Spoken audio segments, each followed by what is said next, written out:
હું છું વાયજે ચાંગાણી। તો આજે આપણે જોવાના છીએ કે 31 માર્ચ કે વર્ષ 24-25 જે હમણાં ક્લોઝ થવાનું છે, જો ઓછો ટેક્સ ભરવો પડે તો આપણે કઈ કઈ બાબત ધ્યાનમાં રાખવી જોઈએ। તો આપણા માટે છે જે 4 પોઈન્ટ।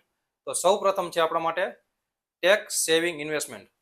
જે લોકો સેલેરાઇટ છે કે બિઝનેસમેન છે, ટેક્સ સેવિંગ માટે જો તમે પ્લાન કરતા હોય અને તમે ઓલ રિઝ્યુમ ફાઇલ કરતા હોય તો પહેલું પોઈન્ટ છે કે તમે ઈએલએસએસમાં ઇન્વેસ્ટમેન્ટ કરતા હશો, પીપીએફમાં કરતા હશો, લાઈફ ઇન્સ્યોરન્સ હશે તો તેનું તમારે અત્યારે 31 પહેલા કે તમારે ઇન્વેસ્ટમેન્ટ કરી દેવું જોઈએ।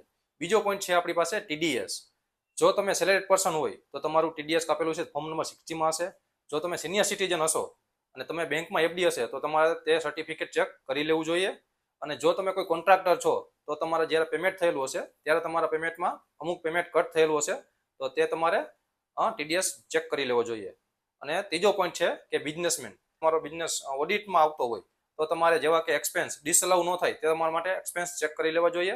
ઇન્કમ સ્ટેટમેન્ટ તમારે ચેક કરી લેવું જોઈએ। અને મેઇન વસ્તુ છે પેમેન્ટ સાયકલ। 45 દિવસ પ્રમાણે નવા ગવર્મેન્ટના નિયમ પ્રમાણે તે તમારે 31 પહેલા પેમેન્ટ થઈ જવું જોઈએ। હવે છે લાસ્ટ પોઈન્ટ નંબર 4 છે કેપિટલ ગેઇન।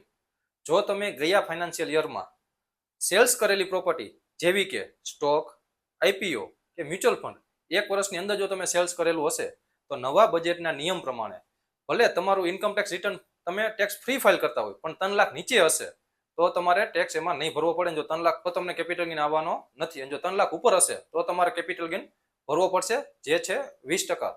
માની લ્યો કે આપણે એક્ઝામ્પલ લઈએ, તમે આઈપીઓ ભરેલો હતો જે 15,000નો હતો અને તે આઈપીઓ તમે સેલ કરો છો 30,000માં તો તમને નેટ પ્રોફિટ થયો છે 15,000નો। તો 15,000 ઉપર તમને 20% શોર્ટ ટર્મ કેપિટલ ગેઇન લાગશે। જો તમારી ટેક્સ ન ભરવો હોય તો અત્યારે ટેક્સ હાર્વેસ્ટિંગ થઈ શકે છે, તો તમે અમને અત્યારે તત્કાલ કોન્ટેક્ટ કરી શકો છો। નીચે ફોર્મ આપેલું છે તે ફોર્મ ફિલ કરીને અમારો કોન્ટેક્ટ જરૂર ને જરૂર કરો।